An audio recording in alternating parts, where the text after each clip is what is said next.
Tahukah kamu, apakah mungkin seseorang dari keluarga biasa tanpa warisan kekayaan bisa duduk di balik kemudi jet darat seperti Formula One, IndyCar, atau bahkan jadi pereli dunia?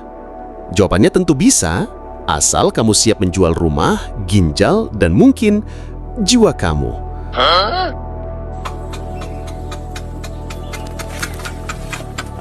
Tapi mari kita serius sejenak. Dunia balap memang sering dicap sebagai olahraga kaum elit, dan sejujurnya, anggapan itu ada benarnya. Namun bukan berarti pintunya tertutup rapat bagi mereka yang punya bakat, tapi hanya memiliki gaji pas-pasan dan bukan dari keluarga kaya. Karena memang benar, dinding penghalang pertama dan tertinggi adalah satu hal, biaya. Kamu mungkin membayangkan karier pembalap dimulai dari meminjam mobil teman, lalu menang balapan liar dan dilirik sponsor. Lupakan fantasi itu. Kenyataannya, fondasi utama seorang pembalap adalah finansial yang kuat dan keluarga yang rela berkorban tanpa batas. Perjalanan dimulai dari go-kart, tapi jangan salah, menjadi pembalap go-kart yang kompetitif saja sudah membutuhkan biaya yang tidak main-main. Untuk membeli unit go-kartnya saja, kamu harus menyiapkan dana setara harga motor NMAX atau PCX baru. Dan ingat, itu baru tiket masuk. Belum termasuk biaya perawatan, ban, bahan bakar, dan pendaftaran kejuaraan yang bisa menguras tabungan setiap musim. Dan itu baru tahap pemanasan. Saat prestasimu cukup bersinar di go-kart, kamu bisa segera naik kelas ke Formula 4 dan direkrut untuk bergabung dengan tim balap profesional. Namun kamu harus siap.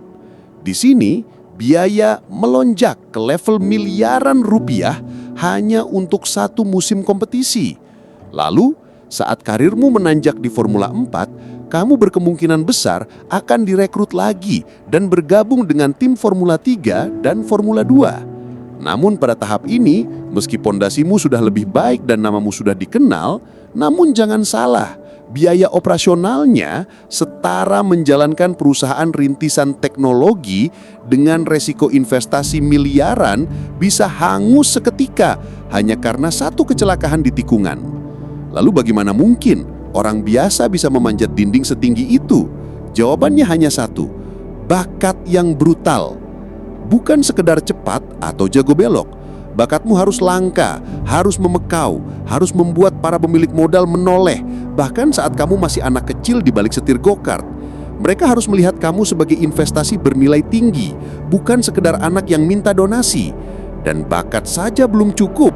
Kamu dan keluargamu harus menjadi tim pemasaran yang tangguh, menyusun proposal, membangun citra, meyakinkan perusahaan bahwa menempelkan logo mereka di mobilmu adalah keputusan bisnis yang menguntungkan. Esteban Ocon adalah bukti hidup. Orang tuanya menjual rumah, hidup berpindah dari satu tempat ke tempat lain, dan bertahan bertahun-tahun demi mendanai mimpinya, sampai akhirnya dilirik oleh tim besar. Namun ingat, meski kisahnya terdengar penuh perjuangan, bukan berarti keluarga Esteban Ocon adalah keluarga dengan penghasilan UMR, apalagi UMR Jogja. Mereka bisa dikatakan bercukupan, hanya saja besarnya biaya menjadi pembalap profesional membuat keluarganya terlihat terseok-seok penuh perjuangan. Jadi bagaimana, Min? Apakah bisa seorang biasa menjadi pembalap mobil profesional? Jawabannya, orang biasa seperti apa dulu? Selama kamu atau orang tuamu punya mobil dan rumah, ada kemungkinan bisa, yaitu melalui jalur kedua, yaitu jalur akademi pembalap. Tim-tim raksasa seperti Red Bull, Mercedes, Ferrari, dan Alpine punya program beasiswa yang membina talenta muda dari seluruh dunia. Jika kamu bisa mencuri perhatian di kejuaraan junior, seluruh karirmu bisa dibayari penuh. Tapi ingat, saingannya bukan puluhan, tapi ribuan, dan hanya segelintir yang dipilih. Hamilton adalah hasil dari sistem ini. Dikenali sejak kecil, dibina oleh McLaren, dan tumbuh menjadi legenda. Tapi hari ini, ada satu jalur baru yang sedang merevolusi dunia balap, sim racing. Kamu tak perlu lagi punya go-kart sungguhan. Dengan modal rig simulator yang mumpuni dan koneksi internet, kamu bisa membuktikan diri di panggung global. Keahlianmu di dunia virtual kini diakui. Banyak tim profesional merekrut langsung dari dunia esports, game yang dulu dianggap mainan, kini menjadi pintu gerbang sah menuju sirkuit nyata. Jadi, mungkinkah orang biasa menembus dunia balap profesional? Mungkin. Tapi ini bukan jalan tol. Ini adalah tanjakan panjang, berliku, dan penuh pengorbanan. Bahkan untuk mendapatkan beasiswa pun, kamu tetap harus mengeluarkan ratusan juta rupiah. Bahkan saat menempuh jalur simulator, tetap saja ada harga yang harus dibayar, baik waktu, uang, atau stamina mental.